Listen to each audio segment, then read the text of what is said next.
Ladies and gentlemen, please take your seats. The show is about to begin.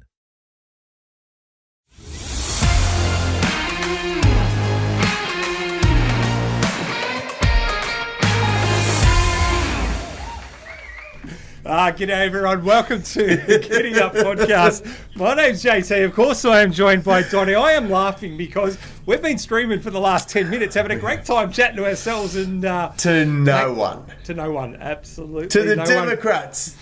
There's been no one there. So I guess officially, apologies for being late, even though we thought we were actually on time for once. So that was our best work too. I don't know that we've ever been funnier. Your dad joke was hilarious. Brilliant. That you got that out in the first 8 minutes. It's been a bit of a break, and mate, we were on. But anyway, we can reproduce the magic because we are professionals, Don. So whatever went down in that first few minutes, forget about it. It's probably going to be living out somewhere. I don't know. But all those bottles of spank I gave away. Oh, I know, right? And I mean, I've never heard anyone shit can some of their fellow employees as much as you did in that first 5-minute segment either, Don. So it's probably a good thing that no one will ever hear that. Jesus.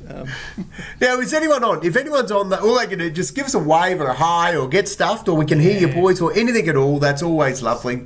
And then we can find out if we're actually streaming because... we are streaming, mate. We've got numbers. We're on. We're all good to go. So, now, if you've never watched the GiddyUp podcast before, you are in for an absolute treat. The first thing you're going to be thinking is, what the hell are these blokes even on about? So that's a very good question to start with. The second one is, well, why is Don wearing a hat? That's a very good question to be asking. We're going to cover lucky that. Hat. And the second one is, third one I should say, I can't even count, is, well, I thought you guys did a weekly show and we haven't seen you blokes for weeks, so where the hell have you been? So I think we probably need to start with that.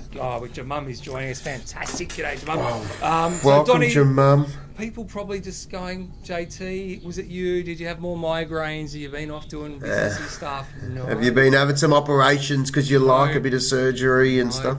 No surgery for me, Donnie. Where have you been? No. Mate, I'm just getting up the map as we speak, JT, and it's not the map of Tassie that we like to refer to. It is the map of Bangkok, JT. Now, the reason I've got that up, I don't know if you're going to be able to see this through the magic of not a hope in hell. JT, if our listeners... The thing they call prepped on is like when you send that stuff through pre-show. But anyway, yeah. That shit's overrated, JT. So, here's the deal, right? We have what we call the Scooter Gang. We're the loosest 3 units on the planet. And basically, we call ourselves Scooter Gang because we all ride big bikes here. I've got a FZ 1000, which is a R1. Anyone who knows anything about bikes knows that that's a fast bike, right? One of the boys is a former Hayabusa rider, which is 1300, legally the fastest bike on the road.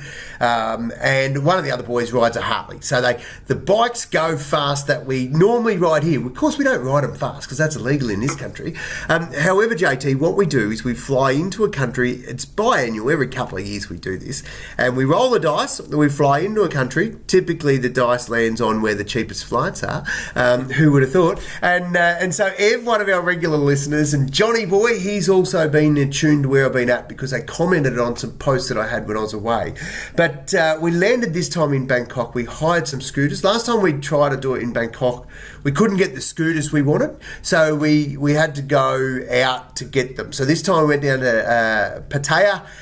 Got the bikes, real big touristy area there, off its tree actually. It's a bit dirty for I wouldn't want to live there, but a good place to go and visit. It's seriously a nutcase place. Not a good time to mention one of my uncles has been living there for 30 years, all right? Well, no, seriously, he'll understand why I say it's a nutcase place. So typically the bride and I and the children, we all pot off to Patong. It's the quieter version of Pattaya. So same sort of thing, a beach setting. But it seems like anyone who's ever smelt a whisper of making some cash has said, let's do it in Pattaya, and away they go. And I think the locals call it Pattaya.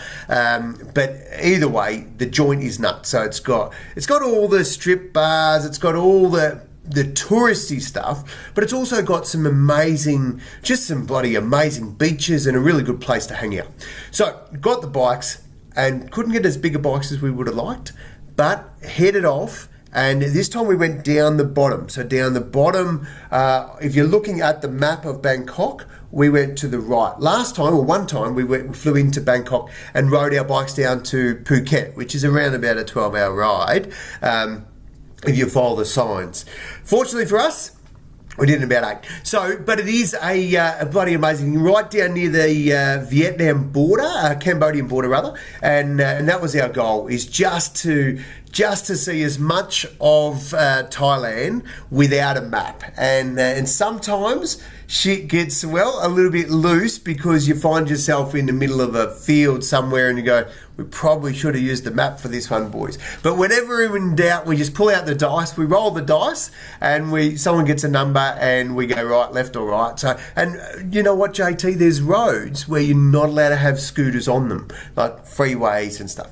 Well, we learnt that the hard way, because we sort of got on them and then had to get off. But seriously, mate, it was the best couple of weeks with no plan. The only plan we have is this is the date we're leaving the country, be back at the airport then. And it is honestly awesome. So stayed in a place, JT, and now I've stayed a lot of places around the world, stayed in a place for $54 a night, and you literally look straight out to the water. Like, between me and the water was about, I shit you not 10 metres, JT. It was that close.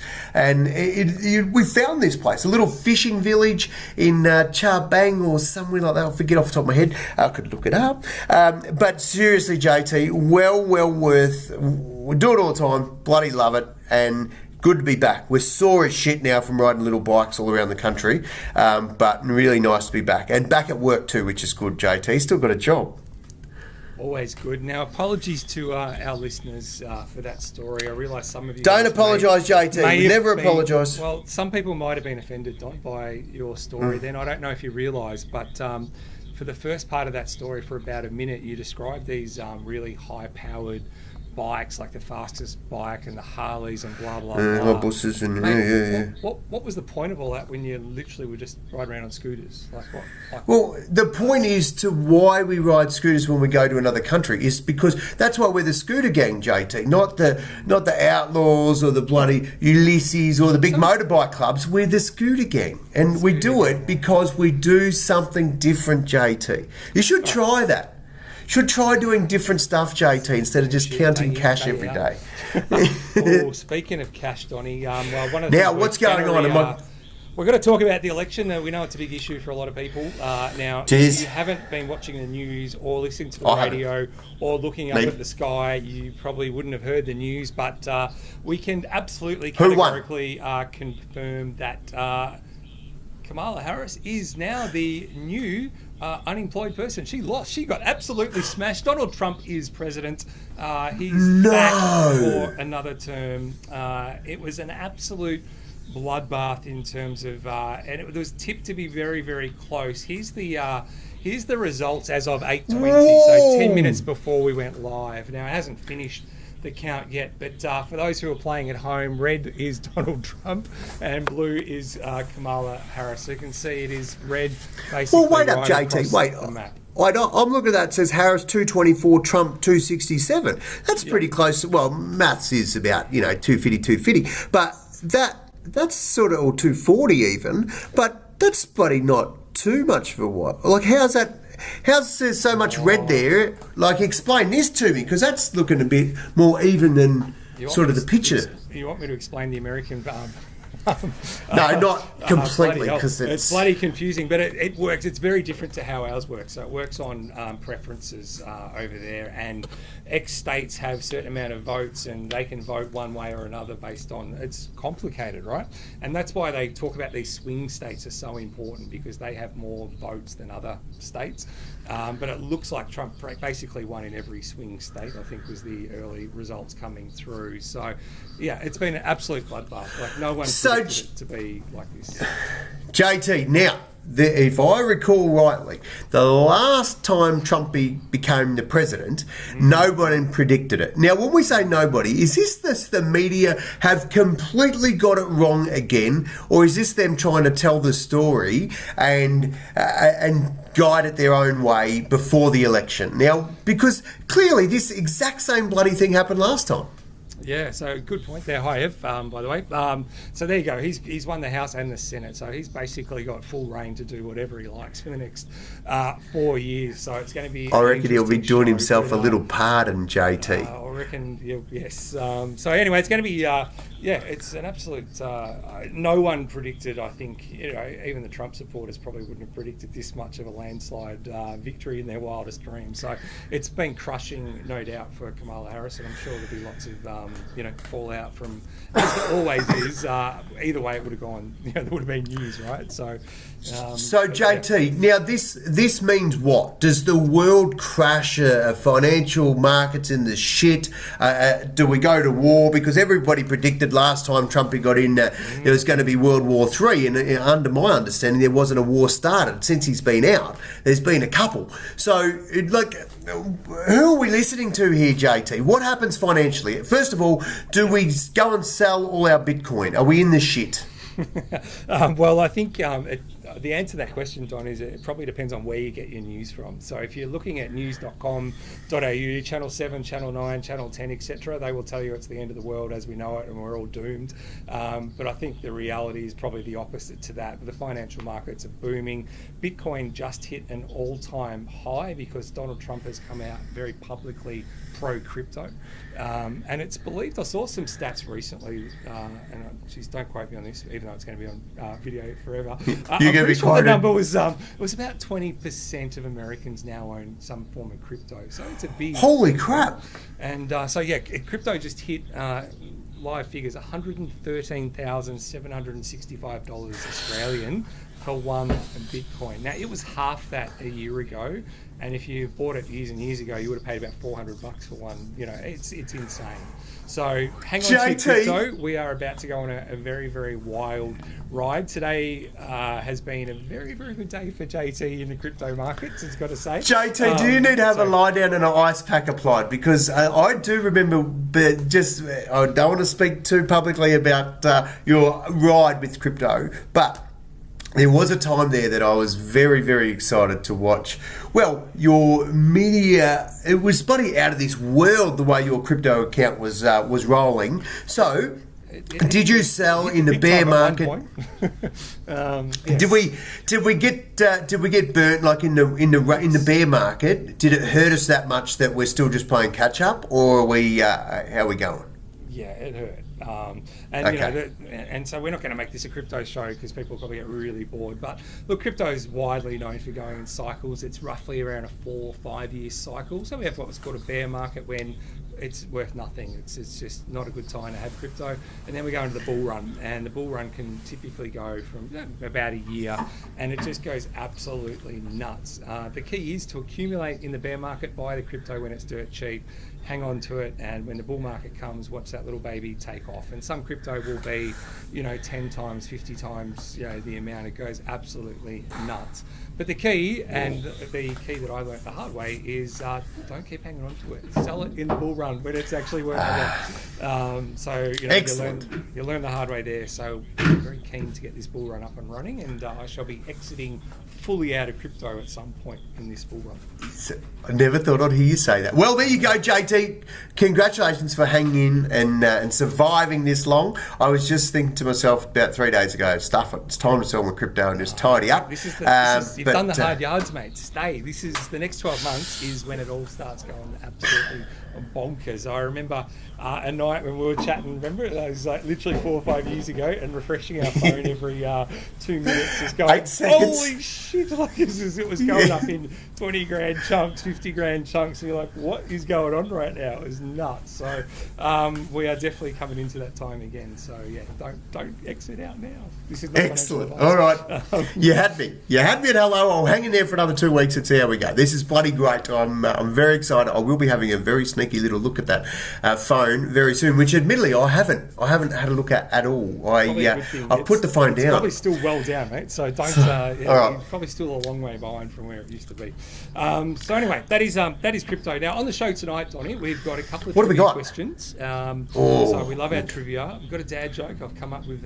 Absolute Nothing but the finest dad jokes, I JT. tell you, I've had a lot of time to research, so I've come up with something pretty damn big, I've got to say. Have ya? The smash hit, the old sayings, where the sayings that we're using today, where did Are they come back? from? Have we still got them? Got a couple for you tonight as well. My new favourite segments they are. On the show. And Donnie, we had this new segment, Ask Donnie.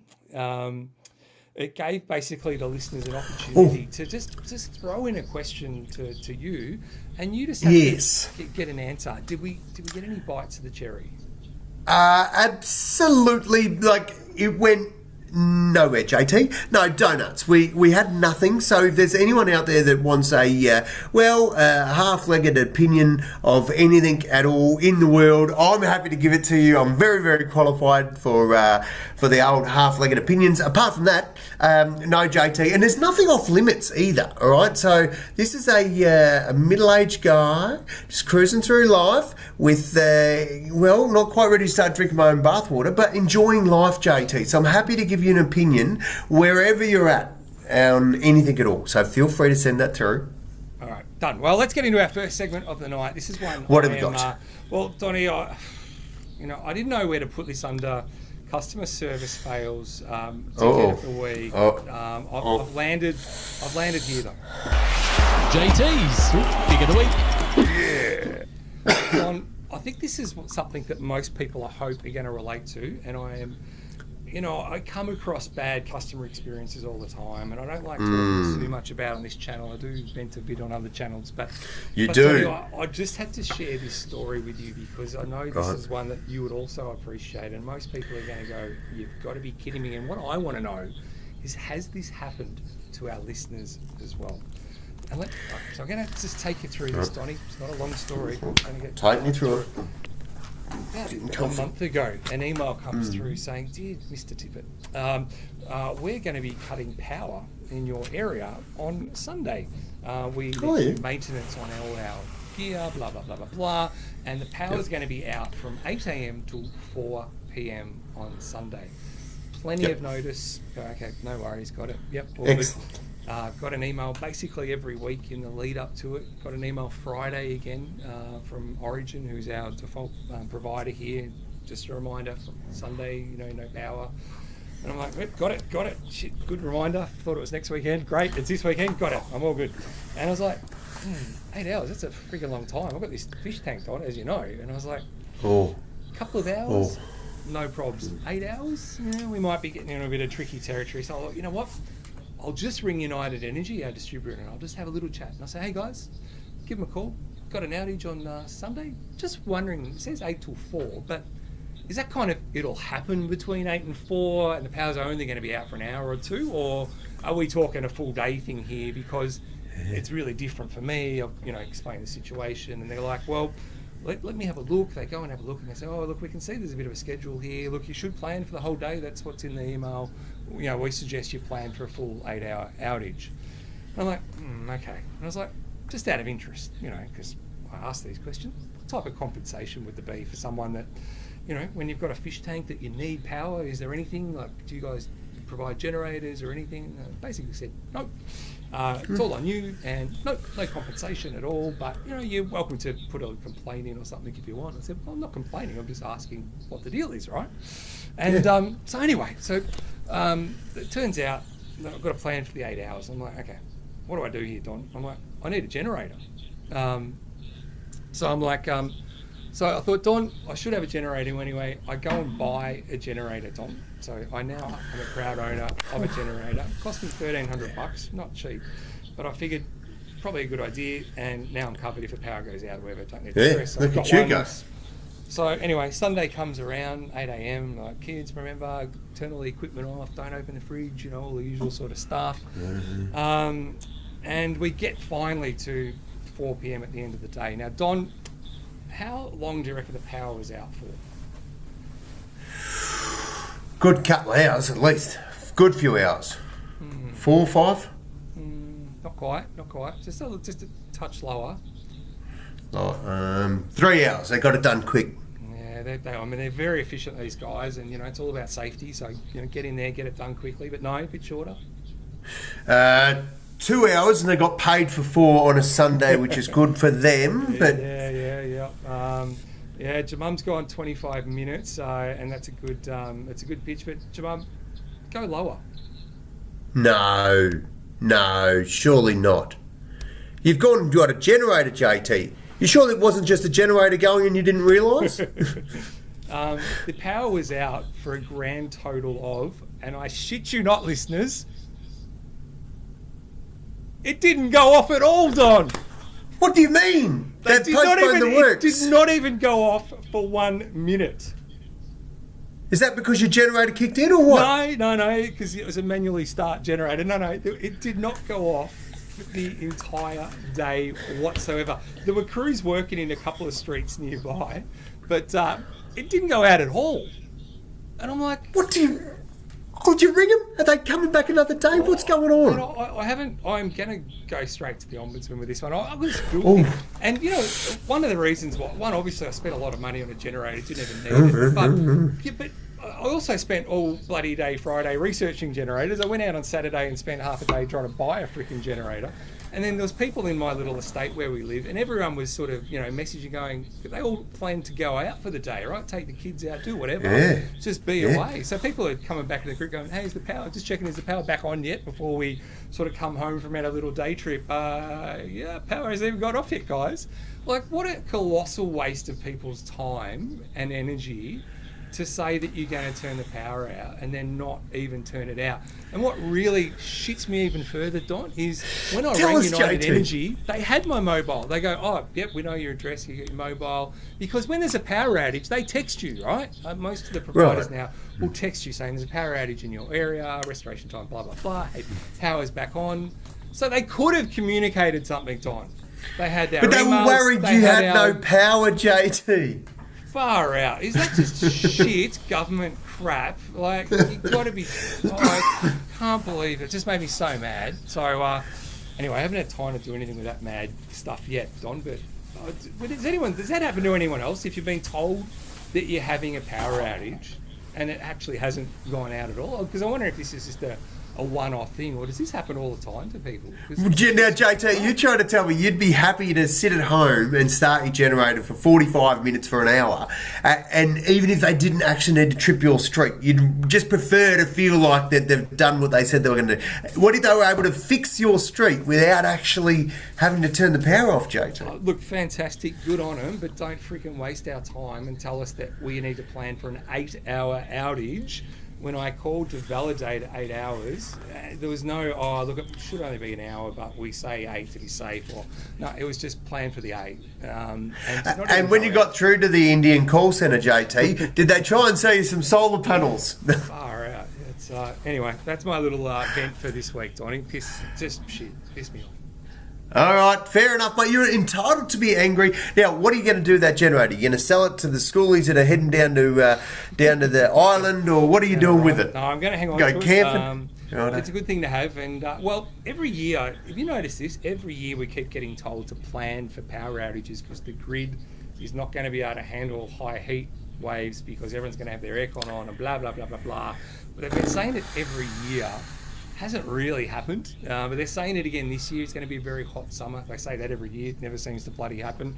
So, I'm just going to hang on to it, and, at least if something does go to shit, we're all good. Fish will be okay. Well, nothing will go to shit because every second house has got solar panels now. And so the only reason the grid will overload is because all the solar that's going back in there and no one's getting any rebates for it. That's why it'll bloody overload. They're making too much money. Anyway, JT, that's fair enough. I'm glad you got that off your chest. Now, before we go back to your big currency counting, because that does what make you happy. I know that makes you happy. Hey, tell me, JT, the dad joke, on a scale of 1 to 10, how are you feeling about this? Is it going to get laughs or donuts or tears? Even asking. I mean, this is a art form that I take great pride in, and I would never, ever compromise our listeners and serve up anything less than a 10 out of 10. Righto, kids. So you've heard JT. You've heard him say it, righto. Now, trivia, have you got some trivia? Last time, I think you were on the body last time, JT, asking all sorts of weird questions about the anatomy and people's bits and pieces, the little bits and the big bits and stuff. What's it? Have you got a topic this time? And I see our good friend Rodney Nugent, Paralympic glory superstar. He's asked for a one-legged opinion. I like that. He's come straight at me, straight for the throat, on if sporting stars are caught using drugs, should they be able to stay playing sport? Now, Rodney Nugent, have we got a stinger for this new segment? Or No. No, okay, good. Let me answer that now before we even get compromised on that. Right. Can I jump in here with this, JT? Or have we got something? Oh, that's on me. Righto. Here we go. Rodney, let me just give it to you straight. When you sign up to go and play sport nowadays, and I know things were a little bit different in your days because you're a little bit before my time and I was sort of there as you were leaving, but mate, the simple rule is that when we agreed to get a scholarship, we agreed to sign on to ADSA, which is the Australian Sports Drug Agency, and it said to us that they could turn up at any time 24/7 and knock on your door and say, Don, you've been selected. They wouldn't do it at your house, Rodney, they would have said Rodney, but they would say you've been selected for an out of competition random drug test. At that point, you have nothing to do except be shadowed by this drug tester, and they will walk with you. They stay with you basically until you pass a urine sample, and sometimes, if you're unfortunate enough, they will take your blood as well. In some cases, they take hair samples because they can also find out from the DNA whether you've had drugs in your system over a period of time that stays on your hair follicles. So, the rules are simple. You go down you agree to play in a competition that is anti-drugs. It's black and white, brother. You are not allowed to take drugs. So to answer your question, if you are caught using drugs, should you be able to stay playing? No. Piss off. Go and find another sport. You're out. Boom. Done. But that said, I do believe you're entitled to innocent until proven guilty, so you should be able to appeal the finding, but as soon as that finding comes down, your ass is grass, mate. 4-year sentence, whatever. The second time, don't even come back. You get a second drug, in my opinion, just start amputating, mate. You're not even fit to walk. You're out. That's how I feel about drug cheats in sport. Lance Armstrong, take your one agate, get in your bike and keep riding, mate. Cheats are gone. Don, there you go. I hope that sums it up. Don, I have to ask now, you wouldn't have seen this, but I think it was last week, listeners, help me out, but we had one of our swimming stars from Paris on I think it was on the project, and she had been done for drugs, got done and got, I think, a 2-year ban or something along those lines, but anyway, fought to clear her name. And did clear her name, went to Paris and ended up winning some gold medals. Then her name escapes me. I'm sure one of our listeners will help me out here. But I don't know if you, and hopefully we get the name.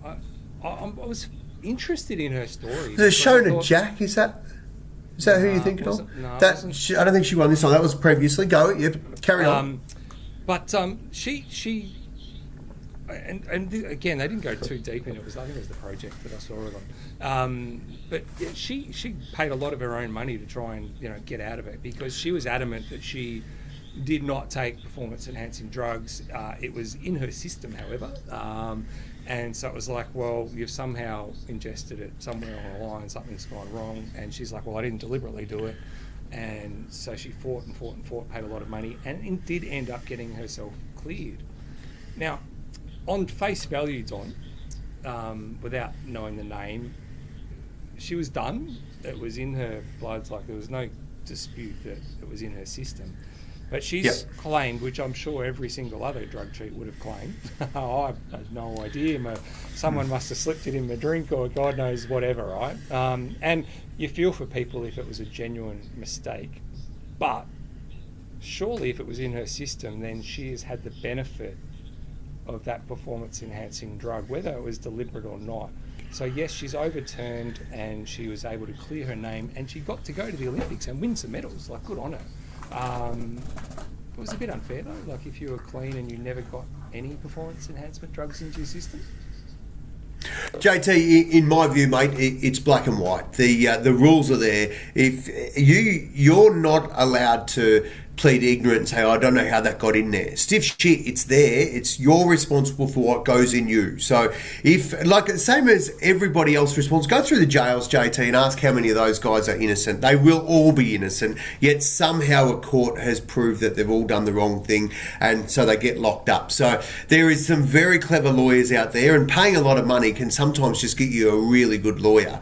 I think it's a tough thing to say. Jack, sorry, you're right. It was Right.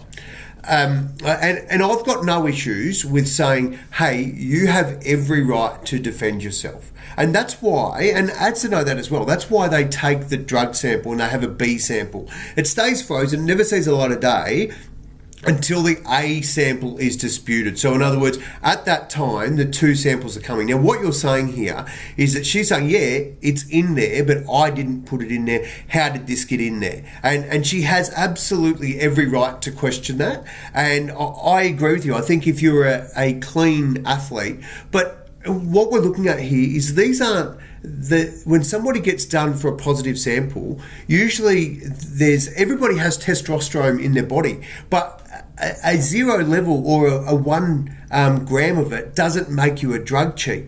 So what it says is that there's enough for you to get a positive sample. So somewhere along the line, you are continually using, whether it's an antibiotic cream that gives you an enhancement or whatever it is. The fact is that you're doing something that's against the rules. The rules of the sport say you can't have it. And so at some point, we have to honour the rule. Otherwise, change the rule. So if this rule isn't changed based on her outcome, then what's the point? Like, seriously, what's the point? If they don't change the rule, then the next thing happens. And remember the footballers that went over to New Zealand and ate some steak and it had some performance because it had been injected. Mate, stories are always going to be around, and I feel for anyone who is legitimately... The people I feel for, JT, are the people that when the rule's been changed after the fact. So the people that have... A bit of a lightning here, JT, just quietly. That's not me in a... Yeah, I'll keep that going for the viewers. It is until it comes through the window and gets Donny Boy, then it's not so bloody impressive. And here comes the thunder to follow it. Yeah, I'm glad you could see the lightning first, otherwise you would have thought of let rip. But yeah, JT, I absolutely think the people that, like, once upon a time, coffee was banned. You couldn't take coffee, and if you had a high caffeine reading, then you're a drug cheat. That has been changed. So along the line, people have been banned for things that are no longer banned. But still, while the rules are the rules, I reckon we've got to follow them. And if we don't, then tough titties. So as far as Shana Jack's concerned, because she's claimed to this day she still has no idea how it got into her system, but there was no dispute it was in her system. Yep. So ignorance isn't your alibi, and that is what they tell you at when you sit down at the camps, at all the training camps, and they say, hey, do not plead ignorant, we do not care, you are responsible. Here is a book, and it's this bloody thick about what can and can't be in your system. Don't go and get a sponsorship from a supplement company because they don't clean the machines the same way the medical guys do, and you won't get... And so, mate, ignorance doesn't cut it, JT. Bad luck, Shona, not on my watch. Fair call. All right, first trivia question. We have gone the theme, Don, of, well, we couldn't go past it, US politics, clearly. It's this will be a big one. All of the talk. So there's only 2 questions for tonight. Got one Donald Trump question, and of course, to be balanced, one Kamala Harris question. This will be good. So the usual stuff. Get your answers in straight away. Oh, no, here we go. Question is coming up as soon as I find it here. I hope it's this one. Let's go. Now, Paul's gone early. How did Donald Trump famously refer to his own golfing skills? Now, I should say Donald Trump owns a few golf courses, so he likes playing golf, obviously. So was it A, the world's most improved? Was it B, the best handicap in the world? Was it C, the hardest working golfer? Or was it D, one of the best golfers ever, maybe the best? How did Donald Trump famously refer to his own golfing skills? Get your answers in now. Got about 10 seconds to go before it's going to disappear off the screen about now. There we go. It's gone. Oh, righto. Look at the answers coming in too. I tell you what, there's a bit of variety there, JT. People are... they've got... I think I know what I would have gone. I would have gone typical Trump's form. He's a big fan of the Donald. of himself. He likes talking himself up a bit, doesn't he? The answers are coming. Oh no! Someone close that off. Have we got someone that can close that off for us? We're just so we know when we're all, because all these people that have got it right, they will go on the wheel, JT, and be in for a big wheel. I still need to fire up. Big wheel. Righto. Is it still spinning from last time? I think the last winners were John had a win. I think Kim D had a win there. Finish. Thanks to your mum. There's our finish one. So all right. So the answer was, I'll put it back up on the screen for you guys right now. Where are we? It is this one. So that is the question. A was the world's most improved. B was the best handicap in the world. C was the hardest working golfer. And D, one of the best golfers ever, maybe the best. So if your answer was, Donnie, what would you have gone for? I would have gone for D for sure, mate, without question. You know the current president of the US very well, Don. The answer was D. Is that? He referred to himself as one of the best golfers ever, maybe the best. Oh, love it. I'm not sure how there you go. Did that, but anyway, that was Donald Trump. So well done to everyone. But JT, it is easy to see why he would say that. I mean, it's one thing to be a golfer, but it's another thing to run the country as well. So who else has got to do that? All the pro golfers, all they're focused on is getting their swing wrong. There we go. So, well done, people. You guys will be on the wheel. Craig, Weston, Shags, did we get a few? Paul, we got a few there. Ev. Geez, there's a few smart ones. Well done. Rodney, dumb as dog shit. Who else got it wrong? Ben Scott, dumb as dog shit. No, they're not dumb as dog shit. Hang in there, guys. They didn't get it right, JT. It's not like it's a snail-eating trivia question you put up. That's very fair. All right, let's get into one of the very few segments that we've got for tonight, which is, one of our new favourite segments, I think. Once upon a time. Don, there's two things we know about history. One is that we will stuff up the audio and tech on this show because we do it every week, and tonight is no exception, while I quickly try and find the answers to this bloody thing. Well done. Paul Waters put something up on the screen. I was looking very closely and hard to try and work out what that was. Is that a HDMI? It's 100%. What was that? No, it's a little thumbs up. Very good. Love it. All right, so, Donnie, once upon a time, people are just tuning in and going, what the hell is one of my favourite segments. Well, it's everybody's favourite segment. I just make that up, actually. No one probably gives a shit, but I'm running with it anyway. Now, I am trying desperately to get it up. Trumpy actually tunes in for this bit because he likes it too. Kamala's got a bit more time. She'll start tuning in as well. She'll got a lot of time on her hands, it's fair to say, isn't she? But you know they're going to come out and say she was only there for 5 minutes. She didn't have time to do the proper, warm-up. Don't even start me on that, Don, because I'll get to that, because I do want to respond to that. All right, so the old sayings, Donnie, have you heard of the saying, just bite the bullet? Bite the bullet, yes. Oh, yes, I have heard bite the bullet. What's bite the bullet mean, Donnie? Well, my thinking is bite the bullet is suck it up. Like, so you put a bullet in your mouth and you bite it while someone stitches up your arm with no anaesthetic. Just bite the bullet. No, here we go. Absolutely spot on, Don. This is why you are one of the smartest people on the planet. Is that right? Somewhere between the 18th and 19th century, the expression originated from outdated medical practices, especially for the soldiers. So back in the day, as you literally just said, to distract the patients, because there was no anaesthesia back then, I would have been stuffed, doctors literally would get them to bite down on a bullet when they were trying to do some surgery and stuff as a way of just masking up the pain. So, Donnie, 100% to you.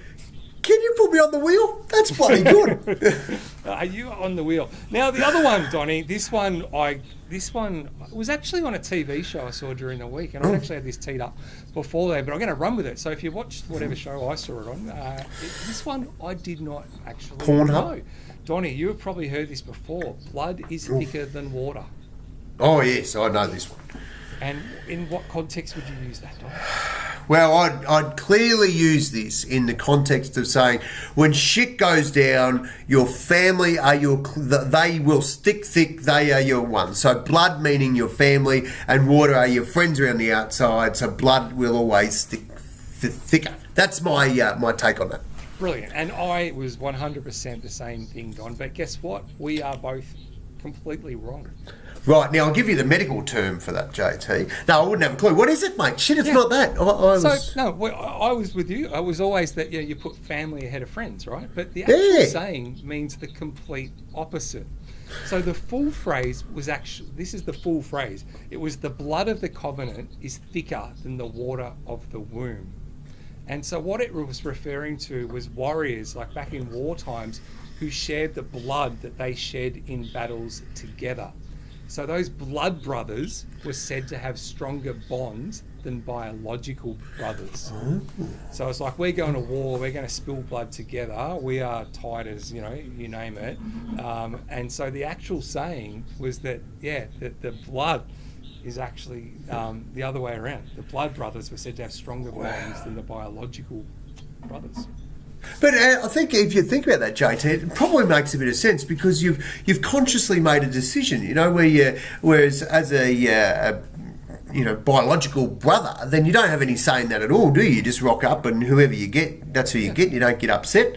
And well, in this case, you go, no, we're choosing to do this. I like it, JT. Geez, your research is bloody fantastic, JT. Well, I said it was a saying I've literally used my whole life, and being adopted, of course, the whole blood thicker than water thing, something it resonates. And so, but yeah, it turns out it's actually the true meaning is the complete opposite of that. So there you go. Hopefully educational for our listeners. JT, along the way, that is very educational. Along the way, we've talked a lot of things over the years, and one of them, the most listened and sought after, was your adoption story. Now, you being a dead set bastard, strung our good listeners along for months on that story. It would be awesome if people, because there's a lot of new listeners to our show now, if they were able to find that, or again, if we were able to reproduce or go back to that story. Now, I don't want to make it difficult for you because there was some tough times there, but the story is incredible, and it'd be very few people would have a story like it. So we talk about me being an athlete or former athlete, and there's some stuff that comes along with growing up and going through life without a leg, but seriously, your story of adoption is awesome. So did we ever record that and put it out? And if we didn't, can we put a segment in where we can on the early episodes? I think I can't remember what season it was. Might have been season 2, maybe might have even been season 1. I can't remember.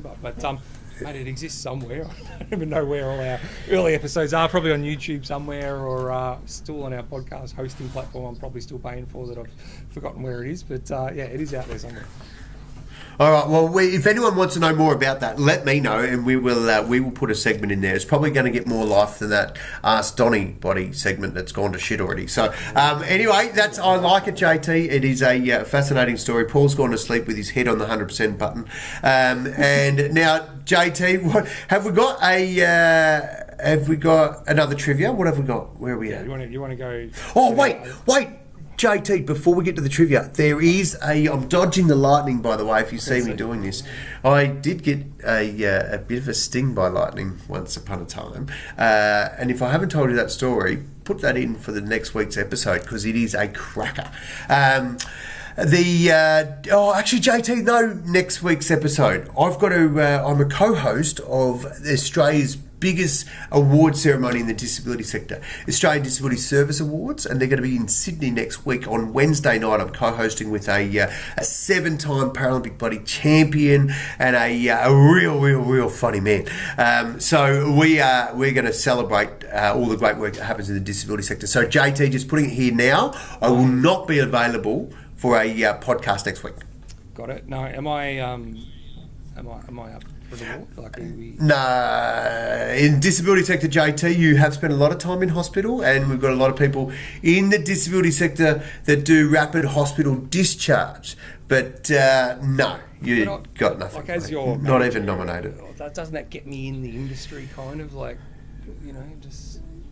useless as tits on a bull, that is. No, you get nothing, my friend. Not even a look in. So, no, these are really, really important people that have done some great stuff in our sector, JT. So, not that you haven't. I did some consulting 2 weeks ago at an NDIS provider. A full day. Short. Oh, this is bullshit. The fucking program. What were you doing? Telling them how to get a cruise around the country or something on mate, one of those? Sworn to confidentiality statements, cannot go into it. But an interesting place. Donnie, second question, trivia. Get ready, people. Right. Because this is about well, I wonder what she's going to do now. Before I get into that, Don, you asked a very good question around with Kamala. Very good, Paul. Did they leave it too late, to make yes. all that Did sort they? of stuff? Did they, JT? Well, Is that what? My 2 cents worth of that. Look, Biden had no chance whatsoever. They needed to make a change. I don't think there was any question about that. Should they have done it a bit earlier? Maybe, right? This is the beauty of hindsight. But I think the reality for Kamala is she got a bump in the ratings as soon as she went in, right? And I think, there was a familiarity with Kamala. She was already vice president. That's important. They wanted to go with someone that people knew, etc. And they've rolled with her. I think the reality is the longer it went on, the more people realised she's an absolute idiot. That's my personal opinion.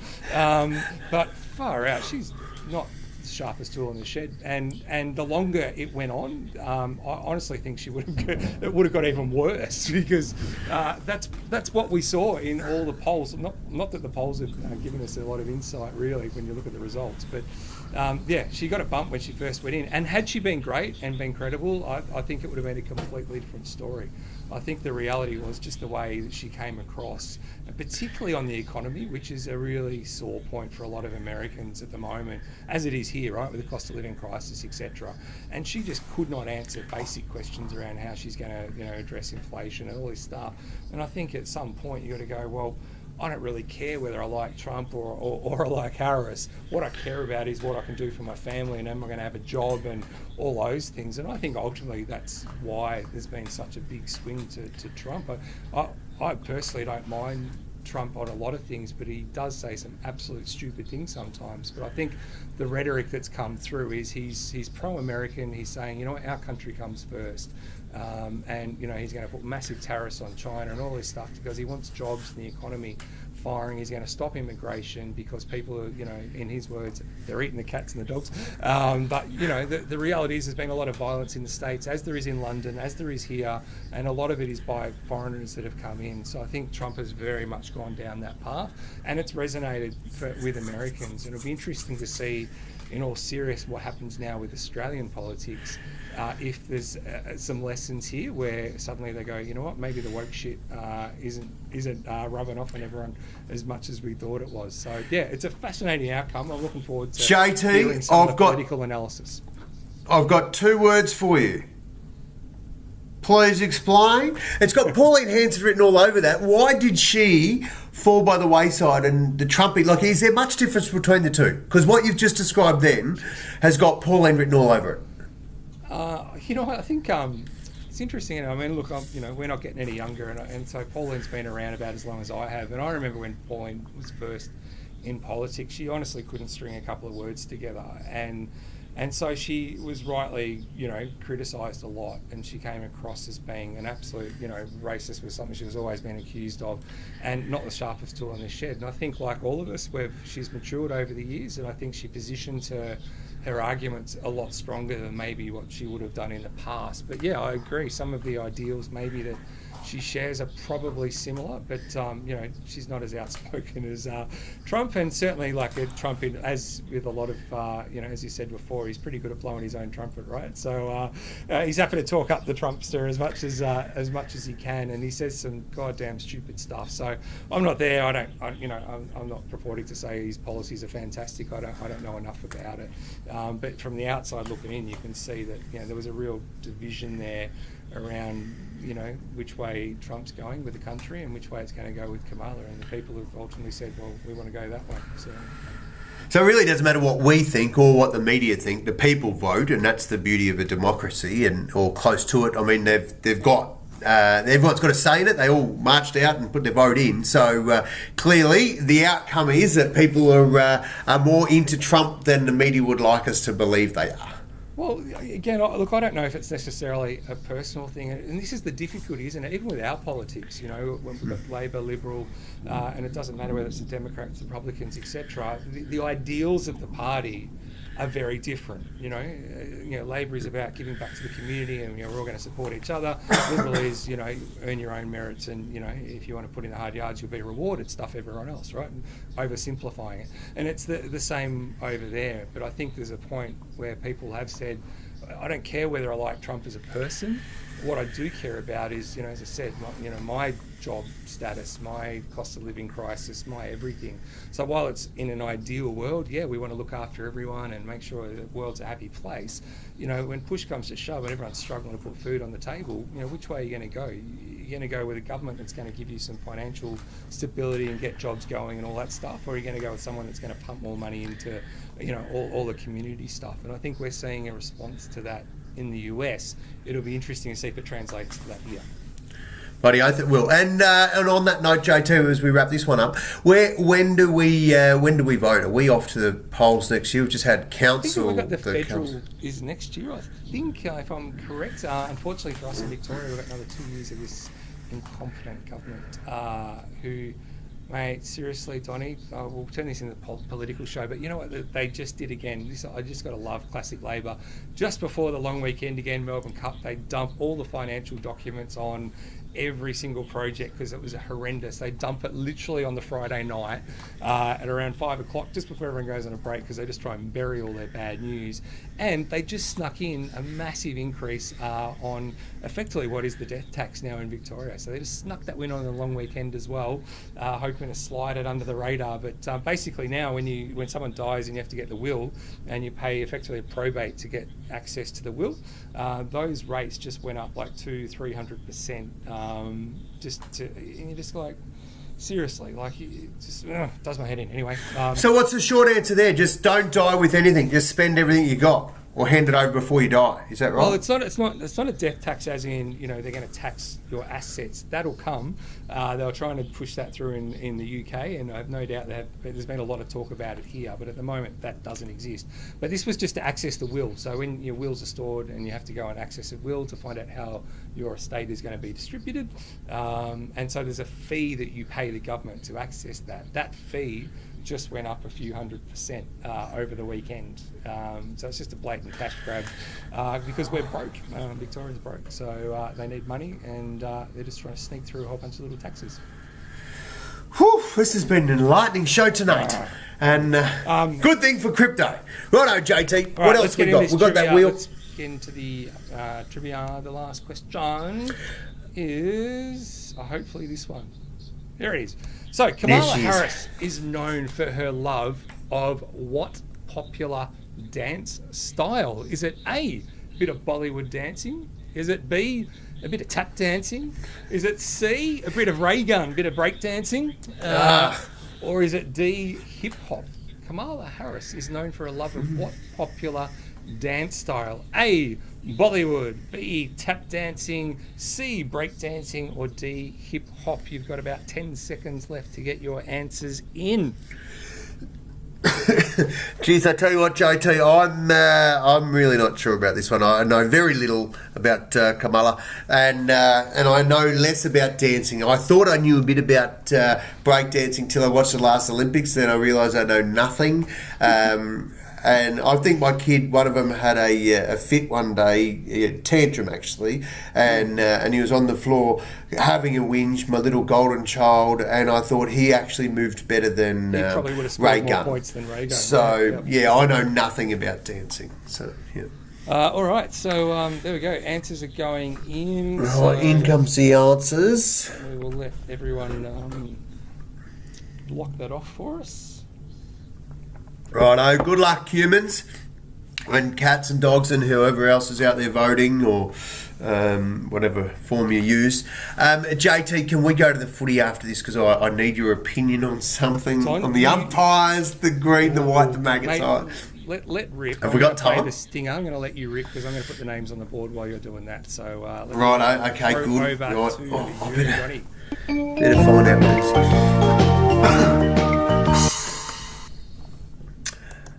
Oh, now JT, this one I liked it when I read this. I just thought, wow, that's a bit different. We haven't seen that before, and that is that there's an umpire, JT, an AFL umpire banned for dressing up as Osama bin Laden at the end of season event. Now, JT, this is what got me. Lee, the AFL umpire, does a bit of umpiring. He's actually been banned for round one for a dress-up costume, JT. Yes, let me tell you that again. He dressed up as a bad guy, and now he is, well, he's not allowed to come and play sport and bounce the ball next year because he dressed up as, well, somebody that's offensive. Now, JT, what grabbed my attention was that it was a private party to celebrate the end of a year, and it was a costume. The themes were famous people from the 2000s. JT, at what point does this shit stop? Now, I'm not talking about dressing up as a bloody terrorist. I couldn't give a shit. What I've got an issue with, JT, is I've got an issue with the fact that people cannot do anything without some flog having a sook and dobbing him in. And then worse, at what point does the AFL just go, run along your tools? It's a private party. It's got none of your business. Like, yes, I know the GWS boys dressed up and did a bit of dumb shit, but JT, they're fucking dress-ups, mate. They're not got guns and going around shooting people. They're not breaking into houses. At some point, we have to just settle down and say they're just boys and they're playing dress-ups, mate. You can wear a bloody chick's outfit down the street and go and piss in a female toilet while you've clearly got a dick, and it's okay. But the moment you dress up as a bad guy at a private party, now the world goes to shit. JT, I'm losing it. I cannot cope with this. It's too much. It's too much that we've got to this point. Tell me I'm wrong. Tell me this guy was really bad and I've missed the mark.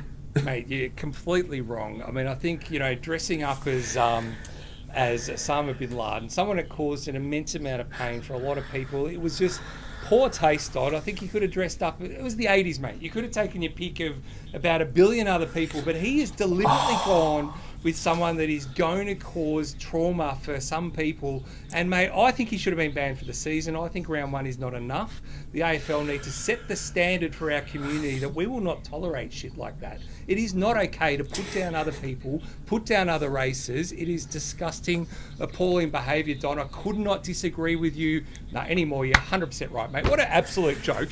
JT, this guy's an umpire. Like, how much worse can it be? He's already hated. But you got to ask yourself, Don, why are we even talking about it? Like, why is this even a news story? Yeah. Like, we're talking about it because we're calling the news out for the bullshit they've gone with. We're calling it out. But why is it even in the news? Is that a newsworthy story? I mean, no. Jesus, no wonder we're in this shit we're in. We're screwed. Any wonder there's death taxes at 200% sneak through before bloody giddy up weekends. Now, JT, this is my famous good luck hat, by the way. This, I know you're not a horse racing fan, and I appreciate that. I know you're a big lover of animals. You don't like to see the horses whipped, and when there's a whip, in your opinion, it should be in the bedroom, and I understand that, JT. But I also understand the industry. Well, it is my favourite week of the year. I kid you not. I bloody love it, and it brings people together. Yes, there's, fortunately, they are getting better at the restrictions and making racing a little bit more user-friendly for the horses and the people going around and the less whipping and all that sort of stuff. But JT, I have to tell you this, doesn't matter which side of the fence you're on the track or on the in the grandstand, JT, Buff, the beautiful Buff, the beautiful first wife, put $3 each way on the roughie, JT. The roughie that got up and won the cup. If you don't mind, so I had my dinner paid for tonight and last night, which was bloody fantastic. JT, it's been amazing, very exciting. But more importantly than anything, how good has the weather been in Melbourne? This is the first Melbourne Cup I've seen that it didn't piss down after about 5 o'clock in the evening. It's been great. So it's here tonight. But seriously, I think it's bloody fantastic. Love it. Giddy up. Oaks Day tomorrow. Can't wait. I must admit, back in the day, the trifecta was the one where you could just clean up on the cup, right? Because there's just so much money in it. And if a roughie got up, I didn't see the odds at all. I didn't watch the cup whatsoever. But I'd be interested to know, mate, what did the trifecta play? It must have been a fair whack, I'm guessing. Have a look at the first four. Paid over $1 million, JT. You know what I do? The night before the cup, I yell out to whoever's in the house, what's your favourite number? And everyone gives me a number between 1 to 24. And I just go, bang, there's the first four. Wouldn't even have a clue what those numbers are. And I whack it in a box trifecta or box first four, put on $1 or put on a couple of bucks, and you get a percentage of, imagine that. Yeah, that's right. Yeah. Right. Game changer, JT. Just a bit of fun. Absolute game changer. But no, mate, I did not watch any of it again. And as you said, there you go, trifecta paid $500,000. So, wow, good boy, Paul. That is. Needless to say, Paul didn't get it. Otherwise, he wouldn't be here at the GiddyUp Podcast trying to find out what the answer for question 2 was, JT, like everybody else. Point. We got a little bit distracted. The answer was, Donnie, and part of the deal, mate, was we agreed in our pre-production meeting, Don, that you said that you would reenact whatever the right answer was. Yes, what? Okay, righto. This will be good. So, Donnie, time to break into a little bit of Bollywood dancing for us. Oh, bit of head wobble. Was that what I'm not. Got to do a bit of this one, and I did like Slumdog Millionaire, but I'm not seriously. I'm not too sure of my latest Bollywood moves, JT. I haven't actually done any ever. I just noticed that. I'm not sure that I actually even know what Bollywood is, but I'm sure it's bloody great. Hey ho! Wasn't that what was that song at the end of Slumdog? It was bloody famous for a while. Yeah, we'll get that on. I'll look that up. So anyway, it was Bollywood dancing, and the good news is she's got plenty of time now to practice. So good luck. Everyone's a winner. Everyone's a winner. Except Donnie, I have to say, except for the 151 horses that have died this year alone in horse racing. So as much as everyone does have a lot of fun, the reality is 151 horses have been killed this year while racing. So it is a freaking brutal sport. I get it's a very big part of our culture, and I used to have a bit of fun going along, just going a bit older and going, can't support it anymore. And it's interesting. Even Bruce McAvaney came out, and I mean, I know you love your horses, Donnie, and I do. And even Bruce came out and said, because it was that saying, the race that stopped the nation, right? It was that very famous. And Bruce came out during the week and says, I don't think it is anymore. He goes, I think a lot of society is moving past it now, and numbers have actually been declining at cup attendance. So there is a bit of a shift. I don't think it'll ever go away. It's so ingrained into what we do, right? But the set definitely does seem to be a little bit of a shift. Have you noticed that? With someone who's I wouldn't say I'm close to it, but I certainly would say that I think the smart money, the smartest people of all, are the marketers for the Melbourne Cup. So remember, once upon a time it was a race that stopped the nation, then it went to the carnival, and now it's a 4-day carnival. You have a look, there's no bigger thing than fashions on the field. You think about the two biggest days in fashion. One is surely the Brownlow, where everyone's talking about who you dress by, and the other one's bloody fashions on the field. You've got every man and his dog can enter, and then they've got on Saturday they'll have all the kids in the fashion. So they've certainly moved away from it just being racing and making it the carnival, an opportunity to celebrate. And I must admit, I've been to a couple of big race days, and there's been days where I actually haven't even seen a horse. You're in the DJ boxes, you're in other stuff, and it's just you just don't make it to the track because there's so many things going on. So obviously for everyone at home, I mean, that's what you get to watch on TV, but there's so much more to it. But I still bloody love it.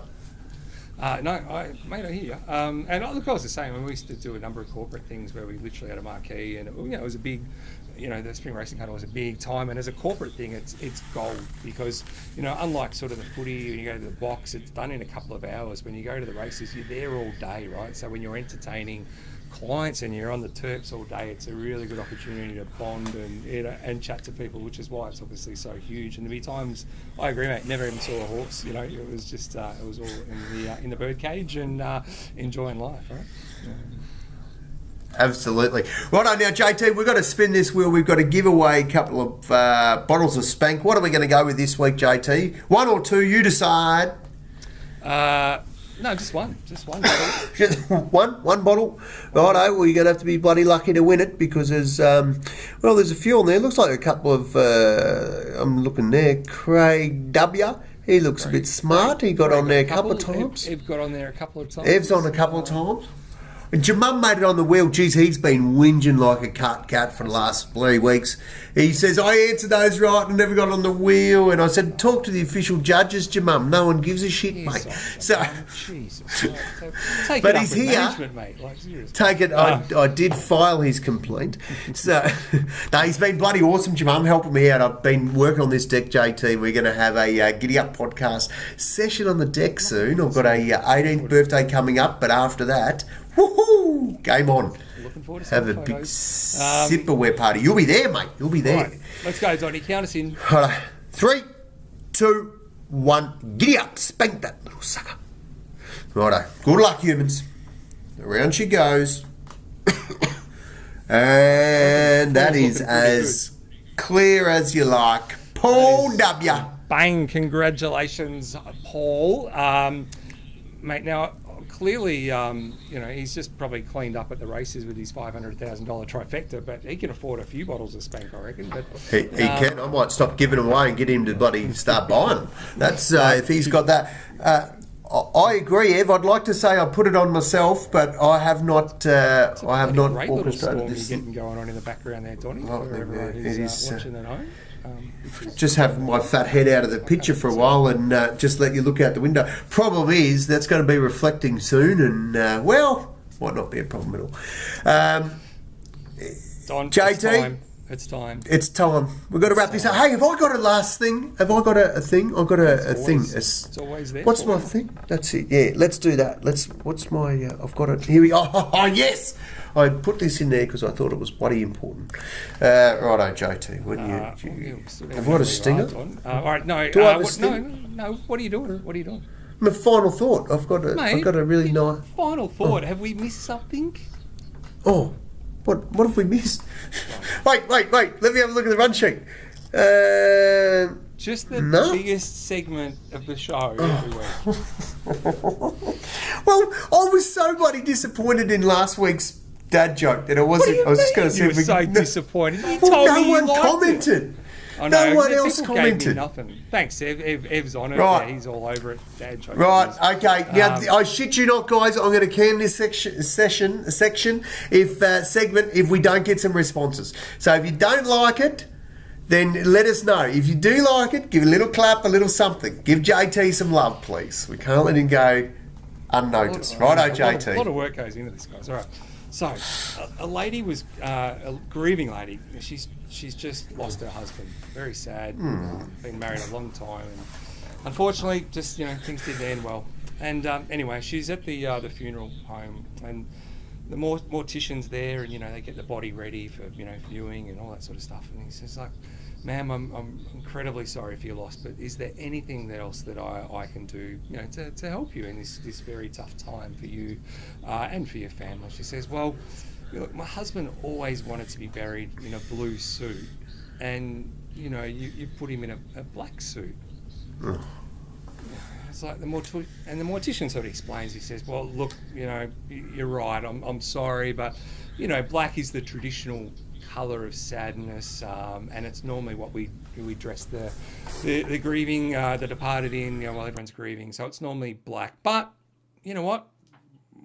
Us here at Happy Funeral Homes, we like to try and make our customers happy. So let me just see what I can do. No promises, but I'm going to try and see what we can do for you. So the widow was very appreciative. He was very, the empathy was fantastic. It's like, he's heard me, he cares. And so she goes off. Anyway, she comes back the next week. It's the final viewing. Her husband's going to be buried the next day, so they get to see the husband for one last time. And so the mortician takes her into a room, and he opens up the drape, and there's her husband lying, deceased husband lying. But he's now wearing a flashy blue suit. Now she's like, oh my, that is just brilliant. My husband, he looks so handsome. He would be so happy. It was always his dying wish to be in a blue suit. Just how did you manage to do that?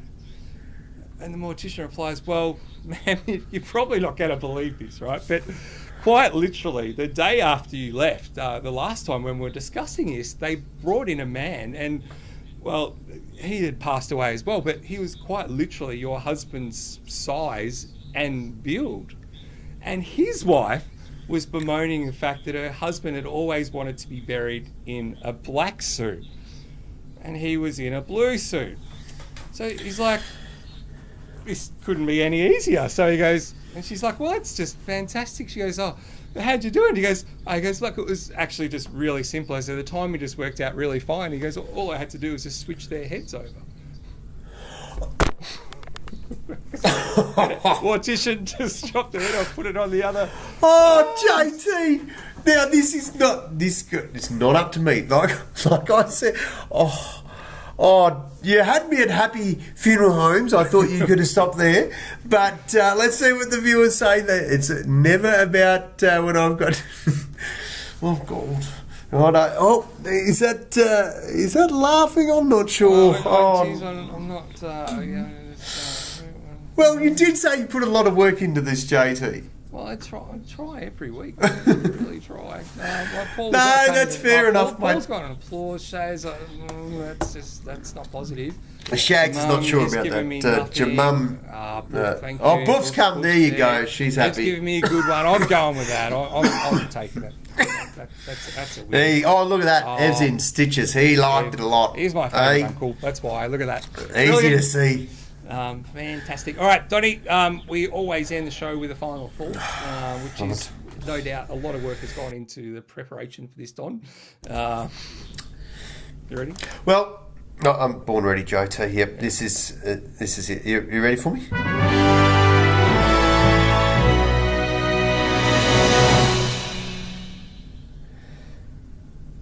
JT, kindness is not an act. It is a part of your soul. Be kind. What I love about the preparation for that is literally when you click on the screen and read off what you're going to say, the light comes on your face and just gives it all the way that is not coming from the heart. I wanted to make sure I had it word perfect because I typed that out today so I wouldn't fuck it up. And I wanted to, because I just thought, we so often hear of acts of kindness, and I go, yeah, that's. And then when I heard that quote, I thought, yeah, it's not an act at all. Kind people are just, and I just wanted to share that, and I wanted to get it right. So, JT, sincerely, there's going to be a lot of people, and they're boarding up windows and shits in the state. They weren't sure about riots, and people are going to be mixed emotions today, tomorrow, and I just want people to be reminded to be kind.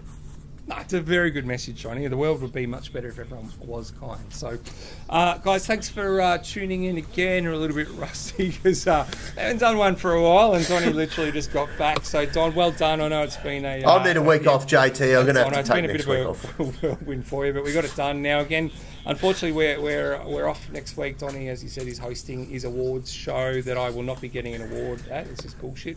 How come Don gets flipped 180 degrees? Yeah, how come that happens? What is that? Thanks, Ev. Why in other words, you've got two different camera angles. I reckon that's what Ev's saying. There's one's reflecting and one is reversed. Ev's onto this. We probably just haven't switched it over, Ev. But good pick up. We will review our angles. Some people are too smart for us, JT. So you can tell Ev is a pro when it comes to audio-visual production. He is. Detail. He is.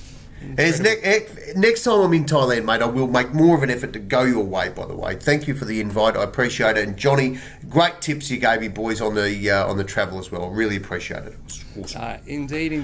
Everyone, thanks for joining us again. We won't be on next week, but we will be back here the week after we've fixed that one. Paul, I have no idea what that is. Wait, JT, who won the bottle? Was it Paul? Yeah, Paul. Paul won the bottle. So well message done, me your address, mate, and I'll get the bottle to you and your favourite flavour. There we go. Smack. Awesome. All right. Thanks, everyone, for watching. Have a wonderful week. Stay safe, all that stuff, and we will see you in a couple of weeks. 2 weeks. Everyone. All right. Bye, everyone.